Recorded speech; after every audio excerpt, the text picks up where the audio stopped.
Thank you for inviting us. Thank you for inviting us. My name is Cheri Triplett. It's my wife Cheri. We've been married for 24 years in November. We have 5 children, 5 biological children, and we are also foster parents. So I want to show you a picture of our family, and then Cheri is going to introduce you to our family. One thing I want to, I'll tell you that part in a minute. So the 2 here in the front, Joshua's our oldest. He's 21. And he is engaged now to be married to Reese in the pink shirt. Hunter is our 18-year-old. He's a senior in high school this year. Jake in the sunglasses in the back, he's a junior in high school this year. Emma right next to him, she's our almost 20-year-old daughter who's actually she got promoted yesterday, she told me. She's an airman first class, I think, in the Air National Guard. And she's attending Western Illinois University this fall, and she rushes. Tonight is like bid night for sorority, and she's also the Schuyler County Fair Queen. And then myself and Jason, and then Evie is our youngest daughter. She's actually in the preschool classroom. She's 7. And like Mr. Murray mentioned, we are foster parents, so we had our second placement is a 2-year-old little girl that we just got 2 days ago. And so that's why life's a little scattered. So I feel like my brain is not on full function, just adjusting to another little one at home. But my funny story about this is Courtney. Was it this picture? Courtney was telling her family, like, my pastor's daughter was crowned fair queen, and she's like, which one? Was it the one in the dark hair or the one in the blonde? And she's like, no, that's her mom. So I was kind of flattered by that. So that's our family. So right now we are parenting 3 adult children. So Hunter, although he's still in high school, he's 18. He lives, and then Emma is living at home begrudgingly. It was really hard for her to go away to the military and then move home because she spent about a year out of our home. And then, we only have 2 biological children under the age of 18 now. So we could do a whole other class on parenting adult children. We've learned trial by fire that way. Yeah, yes, that's true. When Mr. Murray called or contacted us, I was like, I'm always really excited and really eager to jump in and do a lot of different stuff. And whenever I got to thinking about it, I'm like, why us? Why do we get to come and talk to you and do that? And why we're qualified to talk about this? We are Christians, which is important. We are Christians. We are Christ followers. We love Jesus. And we know that he loves us, and we are professionals. I'm a pastor, but also I was in social work for 4 years. I was in social work for 4 years before I got into the ministry. And so I did child therapeutic advocacy. I did mentally ill work, or mental ill youth work. I did homeless youth work. And so I was involved in that scheme, in that situation socially for a little while in social work. And kind of realized that even though with all the case management, with all the intakes, with all the discussion and all that kind of stuff, I wasn't giving kids what they needed. It was still just another placement, just another case, just another situation, decided that they needed Christ. And so I went into the ministry. And so I have some case history in things like this, but also my wife is the pregnancy center director, and she and I learn together on subjects like this. I mean, we basically do all this research, we have conversations, we have arguments, we have all different kinds of things. Not arguments, we make arguments. We make arguments in a scholarly fashion, is what we do when we talk. And so why are we qualified to speak to you today? We're parents. So we're navigating. We're helping our kids navigate. And so we want to help with that conversation anytime we can. And we want to add any kind of direction to that we possibly can to that. So you're gonna take part in that today because we have a track that we're running on. So our goals are this. We're going to paint the landscape of the current sexual culture in contrast to God's way of sexuality. So I'm going to say that again. Paint the landscape of the current sexual culture in contrast to God's way of sexuality. And there's a big contrast. We're going to draw a map for a relationship with your kids to help your family walk in righteousness. So draw a map of a relationship for you and your kids so that you and your family can walk in righteousness. And finally, we're going to talk about it, and you're mandated today to leave here encouraged. Okay? You're thus mandated to leave here encouraged. So those are our goals, and this is the plan that we have. So I'm going to talk a little while about sexuality, culture, and theology. And then Cheri's going to talk for a little while on setting an ongoing conversation with your child. Ongoing, life-oriented conversation with your child.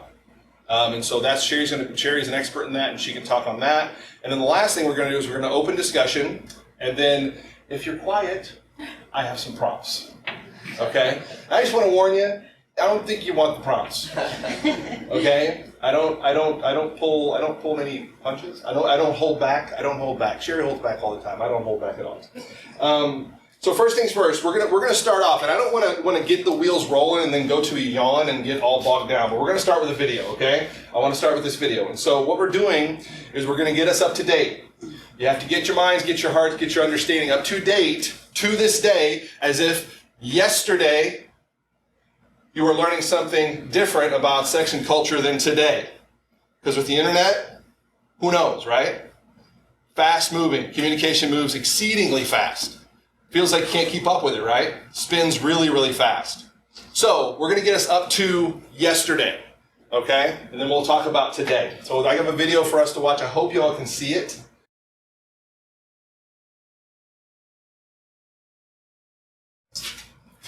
That should break the seal for us today on the word sex. We're going to say that word a lot, okay? So that, I don't know if you were counting, but that video was made in 2017. And it wasn't made by a Christian organization.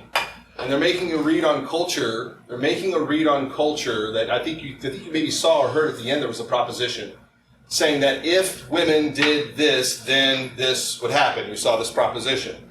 Now, take what you want from this video. But mainly what it's talking about is that the pill had an effect on the value of sex. But it helps us know where we set the table in knowing where our culture sits in sex. So we just talked about the effect of the birth control pill on the value of sex. So now think about it really quick. We might look at that and put it in the frame of economics and go, like, put it in the... As soon as they start talking about pricing, I was like, whoa, what are we talking about here? And so, but here's some things to hang on to as we move forward, okay? Some things we need to hang on to as we move forward that this video tells us about. All sexual technology affects the sexual economy. All. Now, anything in intervention, anything in prevention, anything to push it forward. Now, let me give you some examples. They talked about in that video the natural ecological system of sexual relationships. The natural ecological system. Now, as Christians, we have an understanding of how God made people. Right? And how God created the natural ecological situation for sex. But think about it this way. The natural ecological system of sexuality, how is that affected by IVF? In vitro fertilization, abortion, contraception, pornography. Any sexual technology affects the sexual economy. And I'm going to go out on a limb here because I think we're going to see this as we talk about more. I'm going to go out on a limb here and say this. What it does is it decreases the market value of sex. And decreases, I'm going to go through and we're going to talk about what else it decreases. But let's look at this. So that's the first thing. Sexual technology affects the sexual economy. Second thing is this. The value of sex currently is very, very, I'm going to put very, very, very, very cheap in our culture. Exceedingly cheap in our culture. Now we can go through here and we can talk about the fact that we have some interventions that are in place. I need to turn Siri off. Sorry, I can't do that. She's listening. So when we look at this, the value of sex is currently very cheap in our culture. So look at it this way. Lower value on sex and relationships means lower demand because of motivations. Women will lower the bar to gain a relationship. Men will step over the lowest possible bar because they want, idolize sex as personal enjoyment. So when they have a low value of sex, women will lower the bar for relationship, and men will gladly step over that bar. But not for the same motivations. Hang on to that.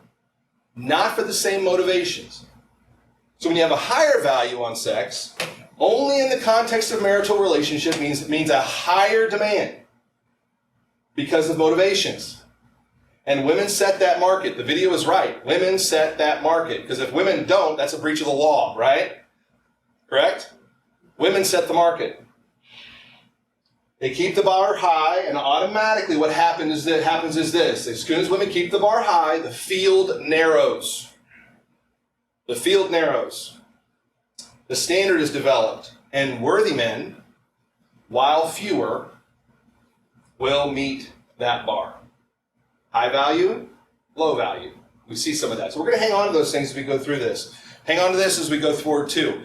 Our goal as parents, so if you want to write this down, whatever you want to do, our goal as parents is to do this, is to rightly place sex at a much higher value with our kids than the culture does. In the sense of this, let me get it, like you're holding something that will absolutely destroy the world if not placed in the proper context.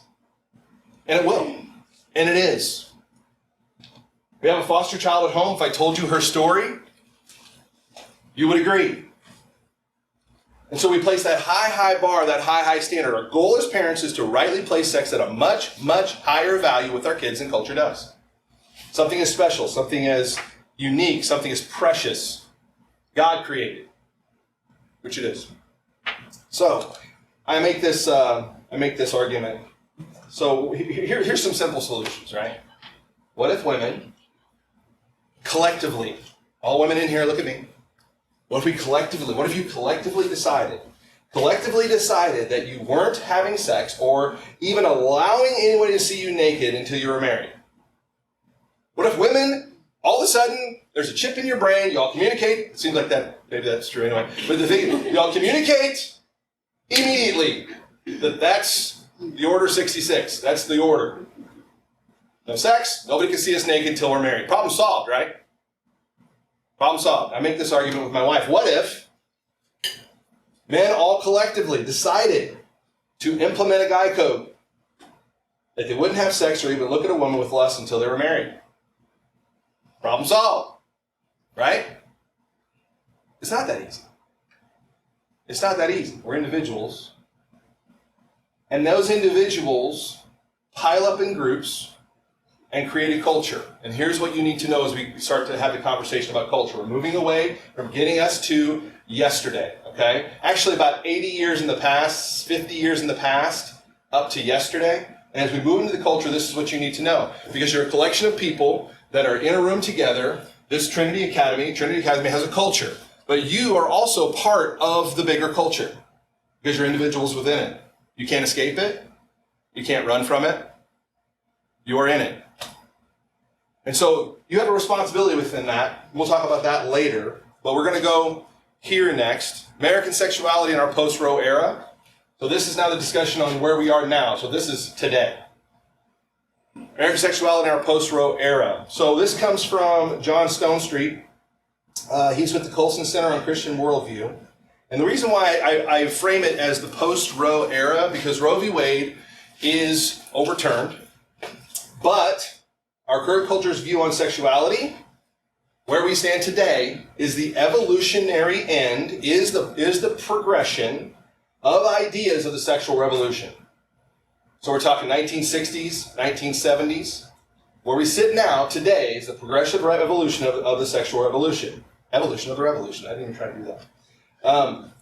So here's the ideas the sexual revolution brought. Main ideas. First one, sex, marriage, and babies are separable.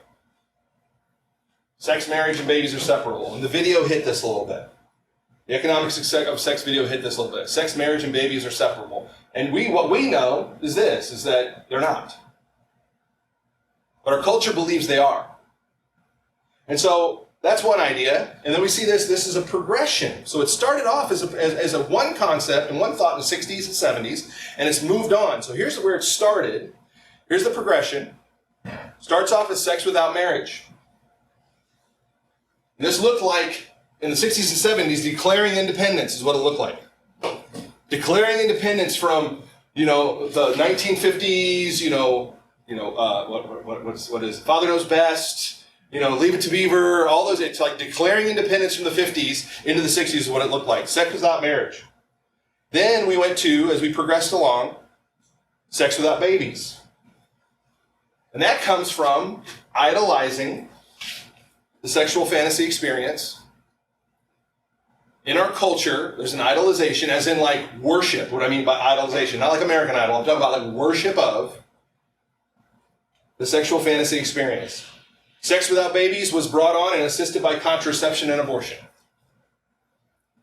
So we have that. Next progression is this. Babies without marriage. Babies without marriage. This was assisted by no-fault divorce. The vaunting. Now, single motherhood is now vaunted in our culture.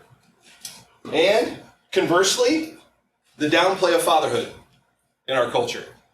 Go through all your sitcoms and your comedy shows. The longest running animated series on TV is what? Homer is a genius, right? No. Marge holds everything together. Homer's a moron. The vaunting of motherhood, the downplay of fatherhood, babies without marriage. The court system has assisted with babies without marriage. I think there's a statistic like more than 40%, I haven't looked at it, or Social Security, more than 40% of babies are born out of wedlock. And it could be higher than that. That's an old statistic. We had a friend who's a neonatal nurse, and we were sitting in a small group with her, and she's all the time, she's babies all the time. And she looked at us, we're 5 kids, married people, 25 years, 24 years married, 5 kids, and she looked at us and one night she said, "We're weird. You're weird." "What do you mean weird?" She said, "Feels like half the children who come to the hospital, the dad is not anywhere near around." So, babies without marriage. Also, the hookup culture has assisted in babies without marriage, the hookup culture, which we're going to talk more about that, what that means exactly. Now we're getting really kind of surreal. Babies without sex. Babies without sex. So you have what? IVF, sperm banks, gay marriage, predatory adoption. You know what predatory adoption is? Basically people who all they want is another person's child so they can have a child. Does that make sense? So they'll go and they will go and try to, through an adoption system, through foster care, through whatever, they will go and try to adopt a child. That's their only motivation for being in foster care, let's say. So we have this idea of babies without sex, walking back to babies without marriage, sex without babies, sex without marriage. These are the ideas of the sexual revolution. And these are the ideas you actually sit in today. Here's another idea from the sexual revolution. Men and women are interchangeable. This is where we stand today. Men and women are interchangeable. So here we have gay, trans, alternative ideologies are vaunted. We have identity is now based on 3 things. Who you are is based on how you feel, how you look, and how you behave. That's it. Your identity is not based on family, your location, your occupation, or your reputation. It's how you feel, how you look, and how you behave. If you are on social media using that platform in order to influence others, what are you? Social media influencer. That's what you are. If you have decided that you are basically feel as if your identity is not as it looks on the outside, then you are free to pursue how that feels on the inside, because you are how you feel. So there's another idea. Men and women are interchangeable. Identity is now based on how we feel, look, or behave. The third idea from the sexual revolution is sexual autonomy, freedom, and dignity are synonymous. Sexual autonomy, freedom is a separate idea, and dignity is a separate idea, are all one thing. They're all one thing.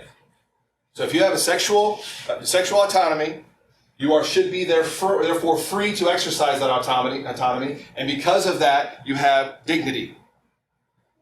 Dignity is connected to sexual autonomy. That's the place where we stand today. How people interpret their sexuality is now wired into the value they place upon themselves. Let me say that again. I kind of expected a clutching of pearls. Did you hear what I just said? I'll say it again. Sexual identity is now wired into the value people place upon themselves. So isn't that weird? How we're in this place where all the things we do, that we think that we are declaring independence, that we think we are innovating and being technologically advanced, what it does is it devalues sexual interaction to the point to where that sexual interaction is now identifying people. It's now the identity of people. So we come full circle. We come to this place where it says that now a lower value on sexual contact has placed a lower value on human identity. It's placed a lower value on dignity and worth. I am, in our culture, I am what my sexuality says that I am. Do you see how that's now a low, low bar? It's a very, very low bar. And I don't know one person who might identify themselves by their sexuality. I don't know one person who, when I walk up to them, they are only that. That makes sense? Human beings are so much more than that. But now, sexual autonomy, freedom, and dignity and worth are all value judgments. They're all wired into somebody's identity. So, instead of me saying the obvious thing to you, which is watch your kids' devices, right? Instead of watch your own devices, watch the media that goes in their brain. We'll talk about that. Those are obvious things. I'm going to share a little bit with you about what our 19-year-old daughter's going through. Okay?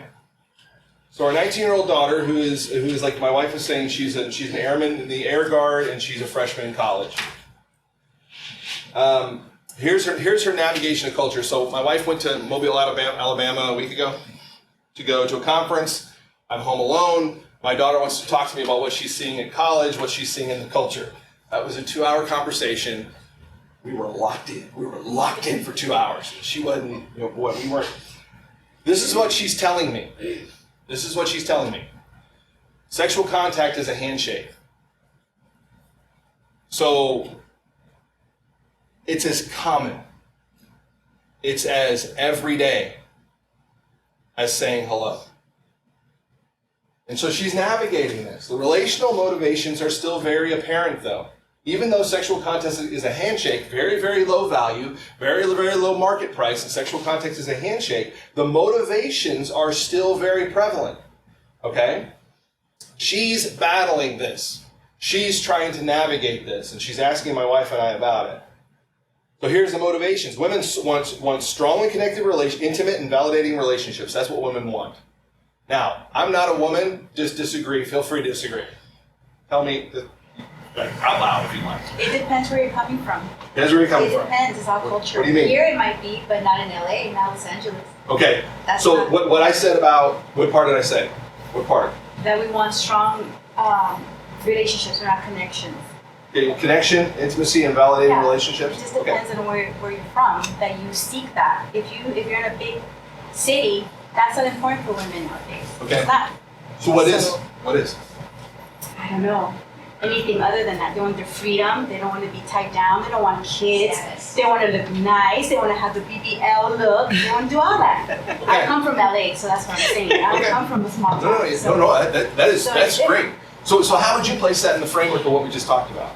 I'm like thinking one thing and then you're saying something else because I come from a different culture. Sure. So it's like, so for me, it's like, yeah, here I see that with everybody, with all the women here and the fathers. It's like, you guys are family, like all about the kids, all about the family, but not where I come from. That's not, it's non-existent where we come from. So these women don't have sex?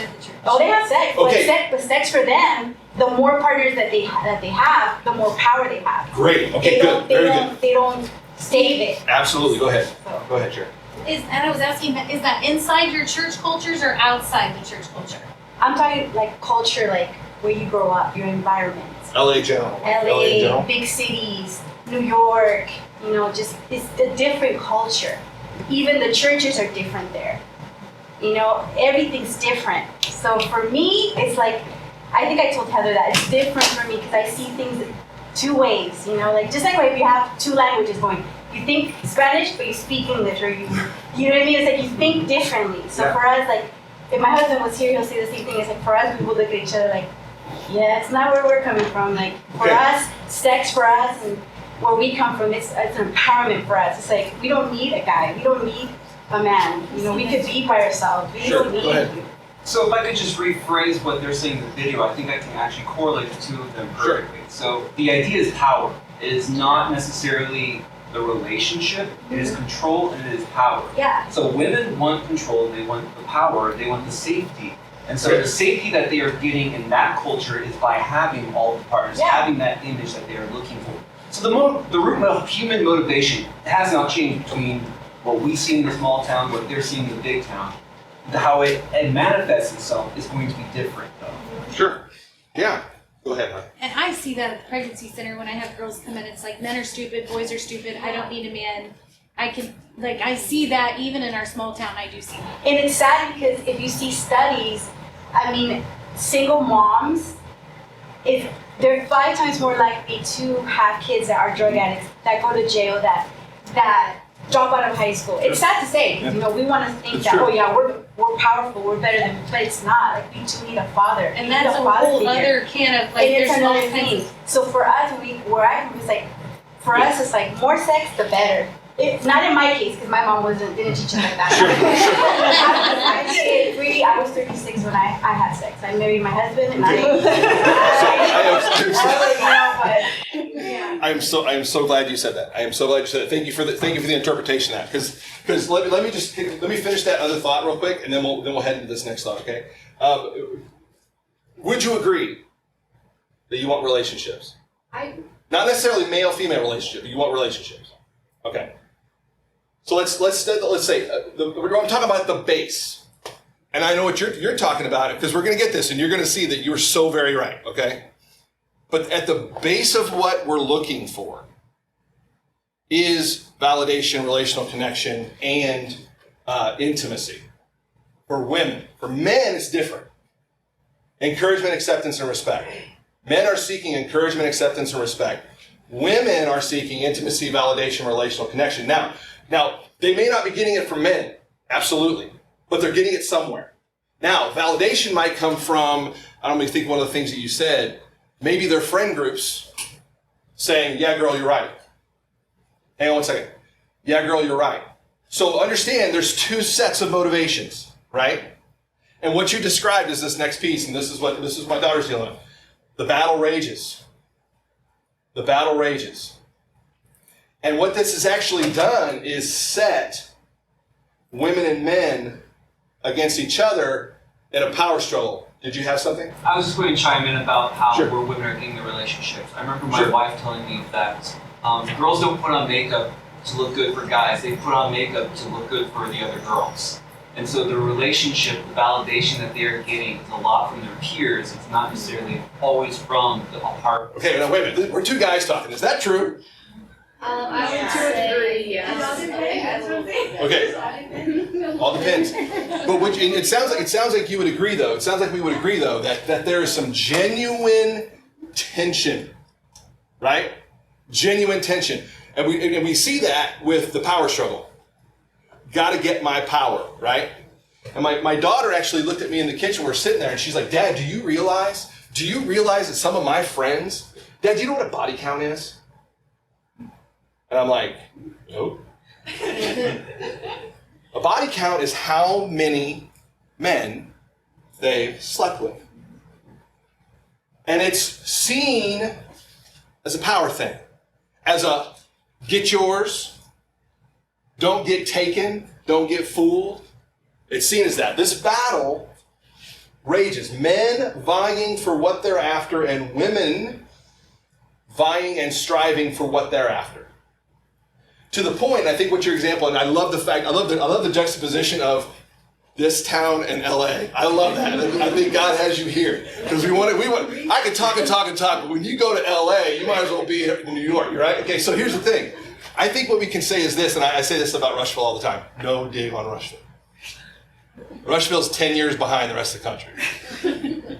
Easy 10 years behind the rest of the country. So that open battle you're talking about, that open power battle is there. It's raging. And when our daughter is in the culture, now she's gone to San Antonio, Texas, and been in a melting pot of other airmen, candidates and basic trainees. Then she's gone to Fort Leonard Wood. She's been in another melting pot of people. She's seen a cross section of the country, and she comes back to Little Rushville, and she's flapping her wings. She's flapping them all over us, and all this kind of stuff. She just got to get out. So she wants to interpret all these things. Now, the economics of sex now are starkly shrewd. That's what you're talking about. Starkly shrewd. To the point where, and I don't want to steal your thunder on this one, something that my wife told me about the pregnancy center is that there'll be women who come in and they're pregnant and there's no man around, and then we ask about the male, and she almost acts like, what man? Or which? Which man? And then the man is not even invited into the equation. Or if the pregnancy test is negative, all of a sudden the man is ghosted. He's gone. So the battle rages. Absolutely. So appreciate that point. So this is also what she's dealing with too. Sex is a commodity. Sex is a vehicle. It's a commodity to be traded. It's a commodity to be traded. When men are faced with too much work in trade to get what they want, to get what they really want, they will invent the simplest possible route to get there, to get what they think they want. Now, what they think they want is kind of the graduation of what we're talking about maybe in LA. What they think they want. Men are going for what they think they want in this way. They want maybe a more open partner. They want online porn. They want Tinder. They want Grindr. They want Craigslist to go find what they think they want. So the counter to men is to turn to other means. So when women find the cost too high or too risky for relational fulfillment for men, including sexual fulfillment, they will also invent other ways of getting there, which is what you're talking about. They say things like, this baby will love and fulfill me, and everybody who has children laugh. This baby will love me and fulfill me. No. You will love this baby, and that baby will drain you. Yeah. Or things like this, I'm now only into women. Or I'm now in fact a man. Or fill in blank. When the cost, and I think, what's your name, ma'am? Flower. I'm gonna keep talking about you. Flower, what she's talking about is the graduation of that to a point where women are thinking the cost is too high to mess with men at all, and the power struggle is real. So, on steroids. Sex is a vehicle and commodity. Women trading sex for the relationships and future they want and anything else, and men trading anything from money, time, works, drinks, meals to feel accepted, encouraged, and respected. They will trade anything for those things, but they've traded off healthy sexual relationships. Now, our daughter also told me this. She told me that some of her friends, so I'm like, here's what she's worried about. And she's worried about, she's like, Dad, I don't want to wake up when I'm 47, I don't have a husband, I don't have kids, and I don't have anything. I'm like, hey, I'm 47, don't say anything. But she said, I don't want to wake up and do that, and I just don't have anything. And we were going, slow down, it's okay, it's cool. Or whatever. She said, well, my friends got boyfriends, and I want a boyfriend and all this. And she told me about the dynamic between, for a girl to have a boyfriend or a boyfriend to have a girlfriend, here's what her friend's doing. Said that her friend told her that she trains her man with sexual contact. It's basic behavior modification. The way that they defend themselves, the way that this girl is defending herself against the man, whatever power struggle there is, she trains him. It's basic behavior mod. I have the sexual supply and I will give it to you, but you must do something for me. What does that sound like? I have the sexual supply, I will give it to you, but you must do something for me. Say it loud. Prostitution. It is prostitution. Now, I have another soapbox that I stand on. I think many marriages today stand in a place of marital prostitution. They stand in a place of, well, he did the dishes. Or maybe the price is higher, I don't know. Maybe the price is higher. Well, he did all the laundry in the house. And I have counseled couples to knock that junk off. Knock it off. Because you're devaluing the human being, and devaluing the sex act, and devaluing God. And so this power struggle is absolutely real. This is what my daughter's going through. You know what? We may go to 5. I apologize. I apologize. I don't know if we can we? Yeah, we can. Yeah. So that's a cultural snapshot. That's a cultural snapshot. So God's created an idea for sexual relationships, and I don't want to go through this quickly, but it is going to be simple. God's created an idea for sexual relationships. So first things first, human beings were created to flourish. We were created to flourish. We were not created to languish. We were created to flourish. And if you look, Genesis chapter 1, verse 26 through 28, and God said, "Let us make man in our image and our likeness, and let them rule over the fish of the sea and the birds of the air, and over the livestock, and over all the earth, and over all the creatures that move along the ground." So God created man in his own image. In the image of God he created him.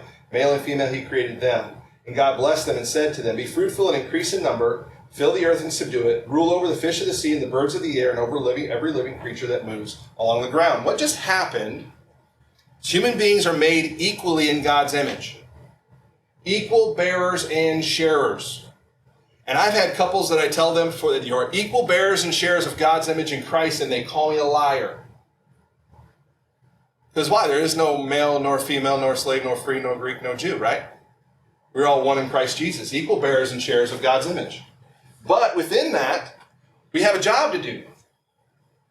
Our job is to fill the earth and subdue it, to have dominion over the earth and over the animals and over the ground and everything like this. It's the reason why we mow our grass, because we're having dominion over everything. It's the reason why we clean up our house, the reason why we train our kids, the reason why we educate our kids. So we're having dominion. Human beings are commanded to have dominion over the created order. We are given then, to have that dominion, we are given then the means, motive, and opportunity to do just that. And he says in this way, be fruitful and multiply. Fill the earth and subdue it. Be fruitful and multiply. Fill the earth and subdue it. So what should happen from this relationship that he's created with men and women and having the command to dominion, what should happen from that is children should be produced in the assistance of dominion. I think this is also why sinful teenagers won't do the dishes. Because sin is fighting against that dominion. Sin is fighting against that order. So we have one unique purpose, only accomplished together. One other reason why I think the battle rages. Because Satan's a divider, Satan's an accuser. Satan creates paranoia between people. He creates paranoia between you and your neighbors and me and my neighbors. He creates paranoia between you and your husband, and you and your wife. He divides. Because the command to dominion doesn't happen if we're separated, but it's only accomplished together. It looks like this. For this reason, a man will leave his father and mother and be united to his wife, and they will become one flesh. And that one flesh union is the place, the context for sex. So we worry about this phrase here, and we should worry about it. And so far, I don't know, researching this stuff feels a little icky. We worry about sexual immorality. I want to encourage you to change your conversation at home. Because we know that sexual immorality is the thing. We can go in the Bible, we can find it, we can point it out. I want to change the conversation to one thing, because you can chase a lot of sexual immorality ghosts. You can say, what are they looking at? What are they doing? Who are they talking to? What's going on? What's happening? Change the conversation to sexual morality. What the proper morality is for sex. So the proper context of sex is this: a man and a woman, married and consensual, for the procreation of children and shared intimacy in the relationship for life. I'll share these notes with Mr. Murray if anybody wants them. Sexual morality, the proper context of sex is a man and a woman, married and consensual, for the procreation of children and shared intimacy in the marital relationship for life. Now, by that definition, every single one of us are guilty. All of us. Because Jesus boils it down to lust in your heart, right? Jesus says, don't even have lust in your heart. But if we change the conversation with our kids to this standard, then we have one thing to talk about. One thing to set a high bar for sexuality. To set a high bar for sex. So I'm going to move a little faster now. And this is another reason too is the why of this. Why change that conversation? Because we're built for flourishing. The engine that God has made of fill the earth and subdue it, the engine that God has created in every one of your children, that engine is running. Whether you want to think about it or not. Whether you want to, I don't necessarily love to think about it, but that engine is running. And placing this engine in the right context is, to me, one of the chief things that we have as parents to do is place that engine of flourishing in the right context for your kids, saying, and you guys say this all the time, this isn't the appropriate place and time for that. Whatever that might be, right? My wife and I hug and kiss in the kitchen, my teenagers walk by and say, this is not the appropriate place and time for that. It's about context. So, and God has wired us for that. So really quickly, what's the basic problem? The basic problem is sin. Women's basic sin pattern, I think this would go back to what Flower's saying, is perfection in comparison. Wanting to be as good as, or wanting to be perfect, is a driver for women. And this is the image of the serpent in the garden. What did he say to the woman? You will be like God. And so women are seeking power, we said, in perfection. Comparison, I don't have the life or the shoes or the look or the thing or the whatever that she has. So it's a driver for women. For men, the driver is different. It's selfishness, big heading, selfishness, and that selfishness looks like passivity or aggression. So women's drivers are perfectionism and comparison. This is actually in a Bible study by Matt Chandler called A Beautiful Design. It's not mine. Men's drivers are selfish passivity and selfish aggression. We see that in the garden as well, because she gave him the fruit, and what did he do? He ate it. He knew the rules. How many times my wife handed me a plate of something, I just eat it. Not question what it is or what's going on with it. Passivity. She's got the schedule. She could do it all. Or aggression. What did he say to God? The woman. The woman. Kicked her out in front of him. So you can find that there. That's what's going on. So what's the answer? The answer is in a person. The problem's in sin. The answer is in a person. That's a big thing about what Cheri's going to talk about with you in here in a second. And I appreciate your kind attention and patience with the videos and stuff like that.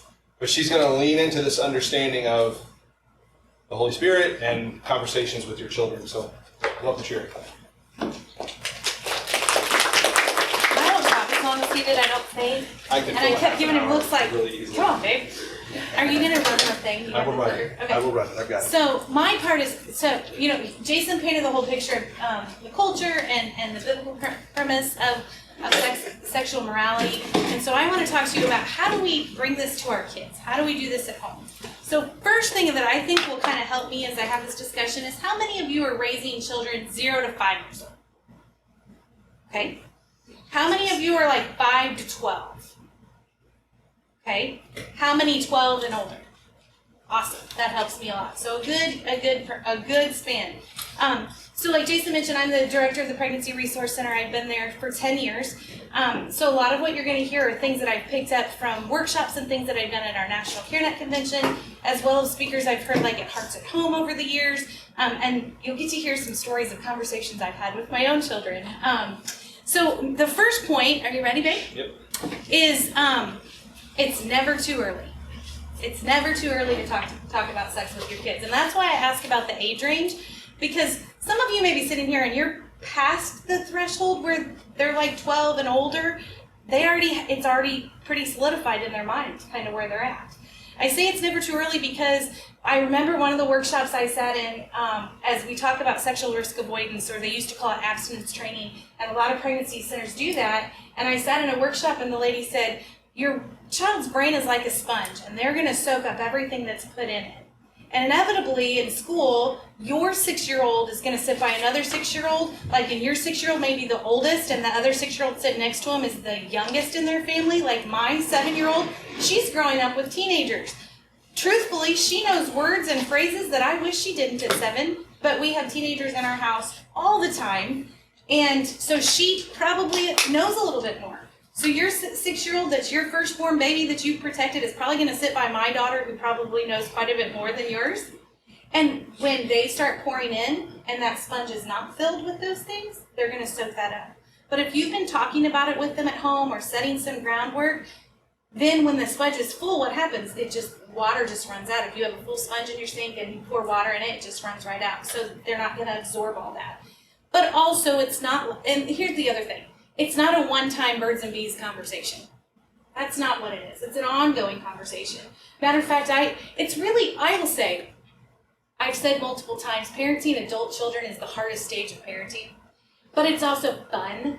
And I've got to sit in my kitchen and around a table with my kids recently that are now a lot older, and we kind of reminisce and look back. And the boys were like, "You never had the birds and bees talks with us," because in their mind, society painted it as your parents sit you down, they talk about it one time with you, they lay it down, and they didn't realize how much we had these conversations over the years. And I cataloged them in my head, and then they're like, "Oh yeah, you're right, we have." Hunter's kind of joke is because my kids do go to public school, and they have the health education day, and Hunter always says, "I was sick that day." He really was. He missed it at school. Anyway, so it's never too early. So one of my examples is follow your kids' lead. So they may have a question, or they may ask, "Where do babies come from?" I'll never forget Joshua, who's now our 21-year-old. He was 5 years old in kindergarten, and he comes home and says, he asked about sex and babies, and he says, "Yeah, my friend said it's when mommies and daddies take their shirts off and wrestle." Okay, so he picked something up at school. That's our opportunity. Those are teachable moments, and then you can begin to have a conversation. One of my most recent, like with Evie, is I was tucking her in bed at night, and she was saying something about, "Mommy, I don't know if it was specifically where do babies come from?" And so we were having a conversation that God creates the baby and puts the baby in mommy's belly, and that's where it comes from. And then she says, "Well, Emma's 18. Is God going to put a baby in Emma's belly?" No, baby. That happens when a mommy and daddy are married and they come together. And so use appropriate language. She's a very mature 7-year-old. So we even talk about things like a uterus. And God created a uterus, which is a special compartment in mommy's belly that holds the baby. And so you give them technical, age-appropriate terms, because then you're the expert. And if you start that when they're really young, they will come to you later on, and I have examples of how those things have gone. Which is the next one is answer questions honestly.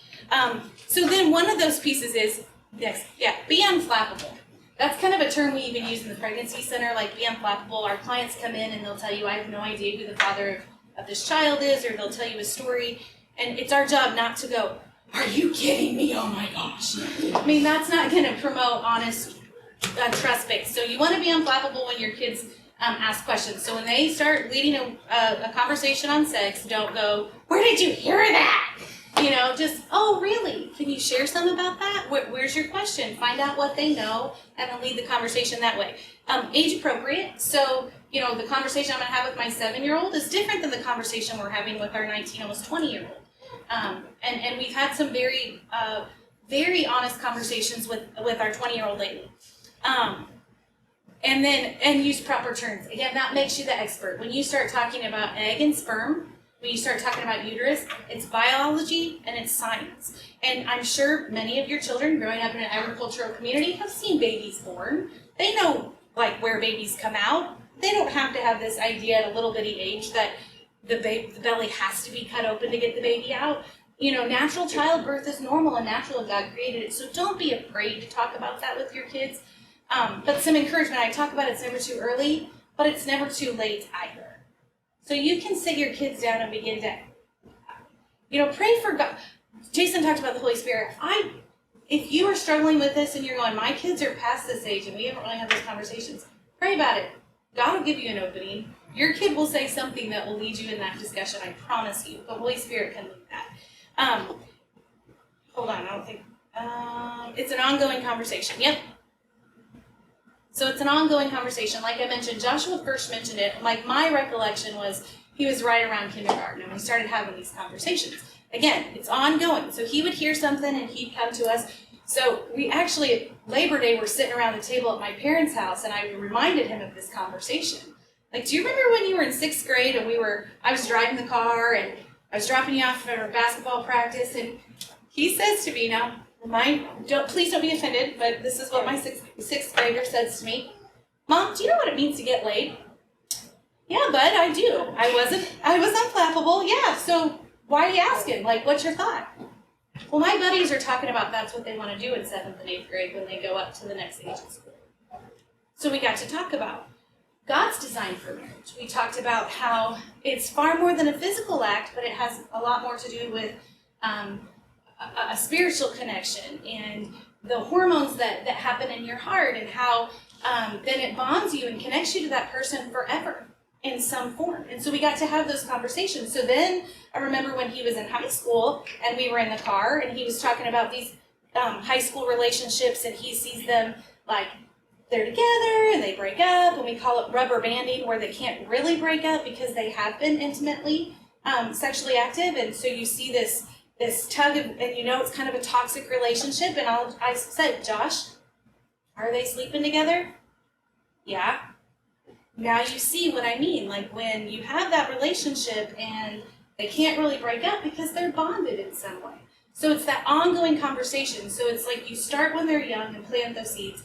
It's not too late, but to have an ongoing conversation. I think one of the biggest reasons that we as parents sometimes are afraid to talk about it with our kids is because not all of us can say we're like Flowers, who is 36 and married her husband. Not all of us have that past. And so making peace with our past, babe, will you pass these out? Mm-hmm. Making peace with our sexual past is important, and I would recommend take some time to do that before you want to pass them back. I'm just trying to help you feel. Here, babe, I only gave you half this pack. I only gave you half this. I don't know. It's important to make peace with your past. You have to make peace with in your heart. Some healing may need to take place because your kids are going to ask you. Our almost 20-year-old daughter, what Jason didn't share that Emma is really where she's at right now is she has her bar set high. And so when she steps into a relationship where guys are showing interest, she's like, I'm just going to tell you right here, right up front. This is my boundary. I'm saving myself for marriage. And she's always shocked at the guy's response. Most of them are like, well, you're crazy. You're crazy. You won't find a guy that does that. And so recently we sat in the living room just a couple weeks ago and had a long conversation about what that looks like and guys that she's talked to and how that looks. And so and it brought up our own history. My past is different than his past. And if you know my husband's testimony, his past is not pretty. And so we had to say, yeah, Dad made a lot of choices before he knew Jesus, but God's redeemed that, and our marriage is a testimony of that. So we've been able to have honest conversations. So this handout that I gave you, it's called Steps to Reconciling Our Past. There's actually a small group called The Whole Sex Talk. It's actually for parents to go through to prepare you. It's kind of outdated. It's from 2016. Another pregnancy center in the nation has put it out. So what you have here is from this, The Whole Sex Talk, but it's something that you can take home and kind of work through, because I feel like Satan will have a stronghold in these conversations that you want to have with your kids until you can kind of make peace with your own past. That may not be your story, but it may be. So I encourage you to go through this and even maybe find somebody that you have an accountability partner or a prayer partner, or your spouse that you can kind of talk through, work through, and pray through this. But I cannot tell you enough how important that is because your kids are going to ask you. Because truth be told, Jason and I moved in together before we got married. And that's a conversation we have with our children. And so we're coming from a point of, we've done all that we can, but our kids are not perfect. And when we had our children, I said, I know I'm not going to raise perfect kids, Lord, but please help their mistakes not to be life-altering. So we're from a point of honesty. We've had conversations with them all along. I will say just a couple of things. One, because the whole hypocrisy thing with teenagers, they always want to call you a hypocrite all the time.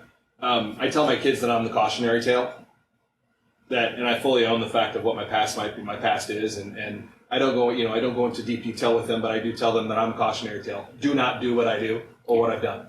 And you don't have to go into deep detail with your kids, but be honest, be open, because they'll be able to tell if you're not. And then the last thing is, virginity is not the prize. How many of you grew up in what's called the purity culture?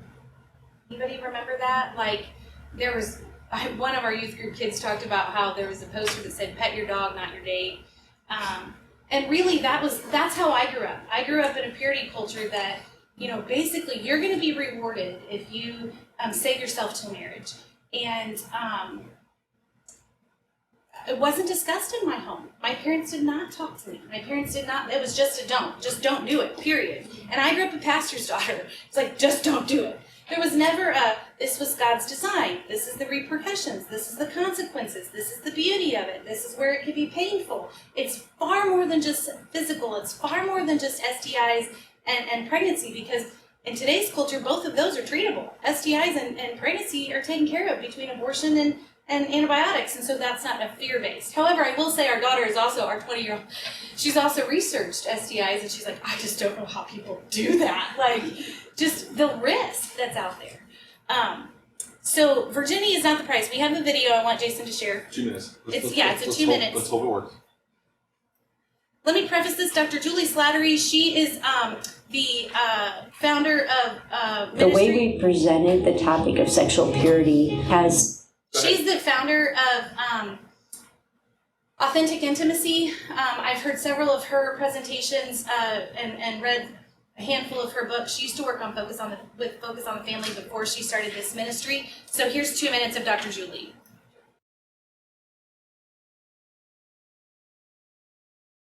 So one of the things I'm sure you guys have all heard most recently, hearing people that have deconstructed their faith, so they've walked away from the faith. And a lot of times when I hear some of those testimonies, a lot is brought in from the sexual purity movement as well. Like, because they're in their 30s and they're going, everything I was taught in church was not correct, and they kind of deconstruct and break down the faith they were raised in. And a seed of that is this purity culture where they think that's the prize. But here's the other piece of that. We have a God that redeems and restores, and we have a God that forgives. And so as I was talking to Emma the other day, I was reminded, like, I can't make her think that staying a virgin till marriage is the only ultimate goal, and if she fails at that, then she's a failure in Christ's eyes. I don't want that for her, because I know her heart, I know God's design, I know the pain and damage that can come from not doing that.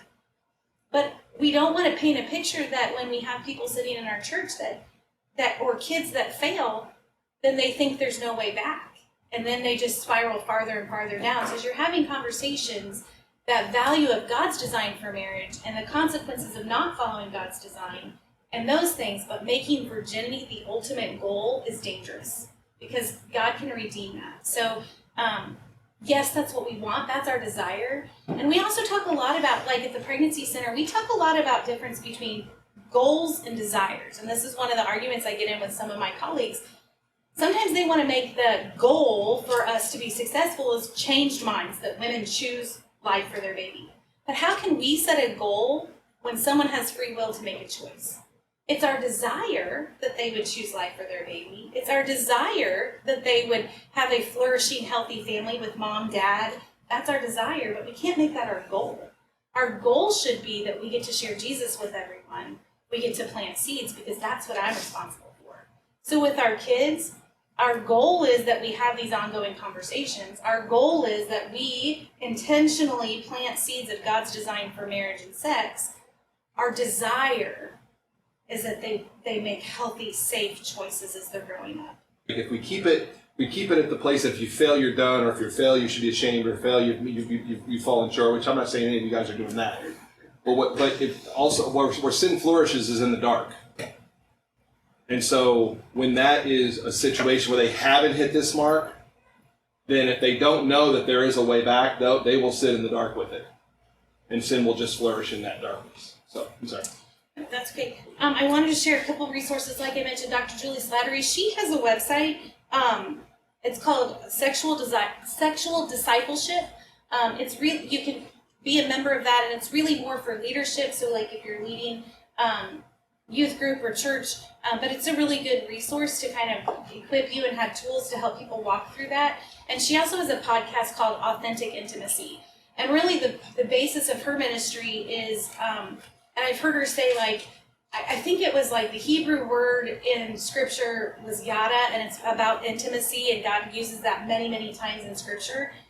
And she talks about how God meant sex to be a beautiful, beautiful thing that he created, and Satan has taken it away in culture.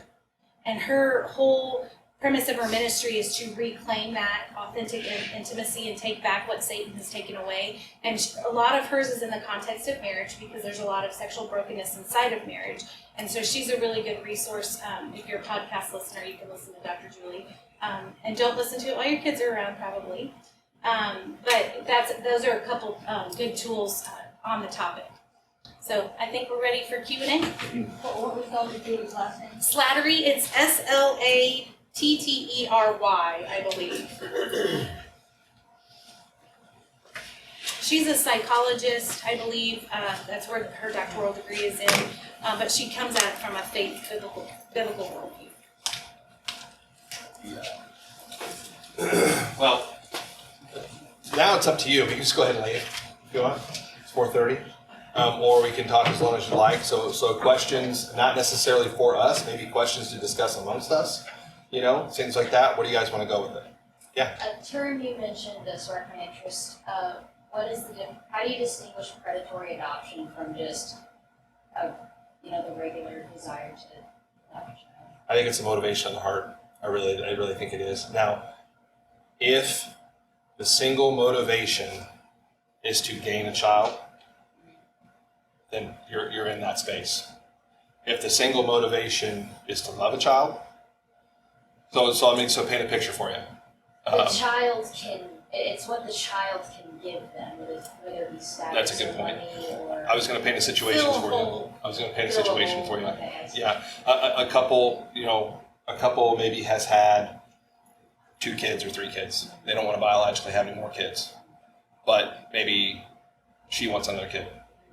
He doesn't want to go through that process. It's expensive. It's painful. Those kinds of things. And so they'll go into a system or a program simply looking for a child.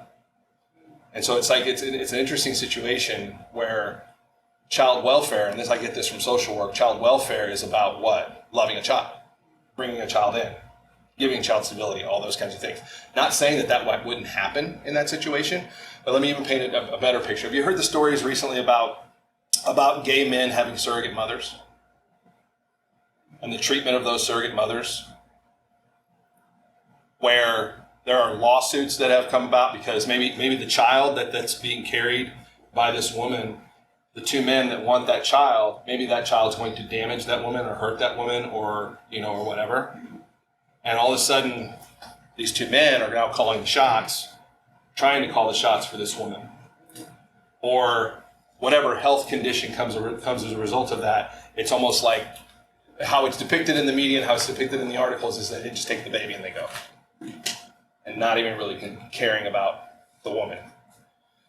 That child is there to fill a gap, to fill a hole, to create a picture. That's my opinion, but I think it's a motivation of the person doing it.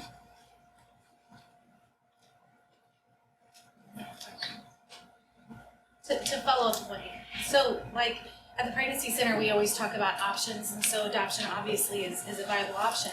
And one of the things we like to do is really vet the adoption agencies so that they have a lot of care for mom.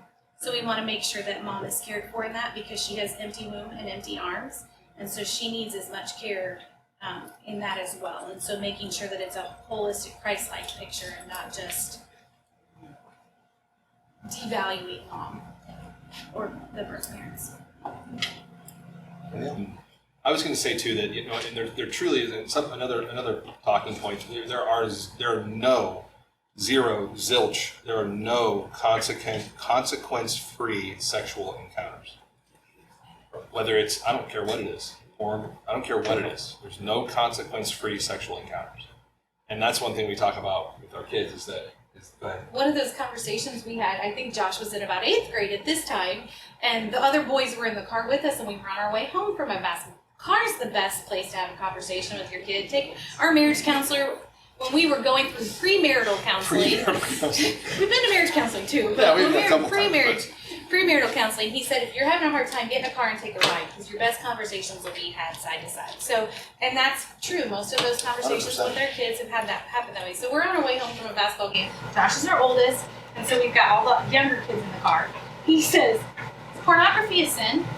So we got to have the whole conversation of God's value of women and how that affects your heart and all of those things. And the little boys got to hear that whole conversation, and because he was at school telling his friends that pornography is a sin, so he wanted to make sure he was right.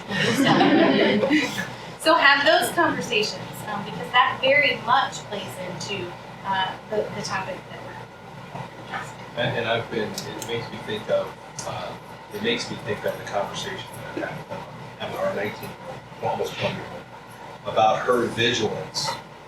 And even when the males she's around criticize her for her commitment, she holds strong to that, but she also, like, one of the boys she hangs around quite a bit showed interest in her for a relationship, deeper than friendship.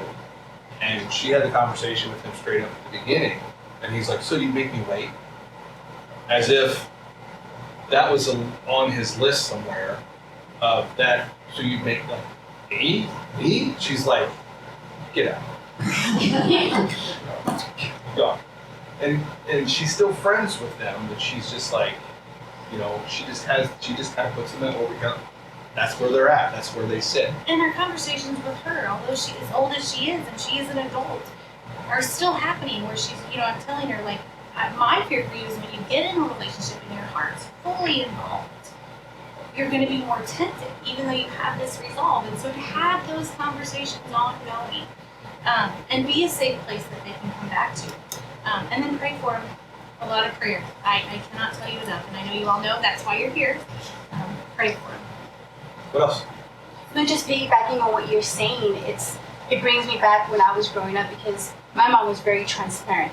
I had that Latin mom that was like, tell you how it is when you're like 3 years old and you're like, really? I don't even know what you're saying. But she was very transparent. She was just like, you can do this. You can follow this. You can do what your friends are doing. You can do all that.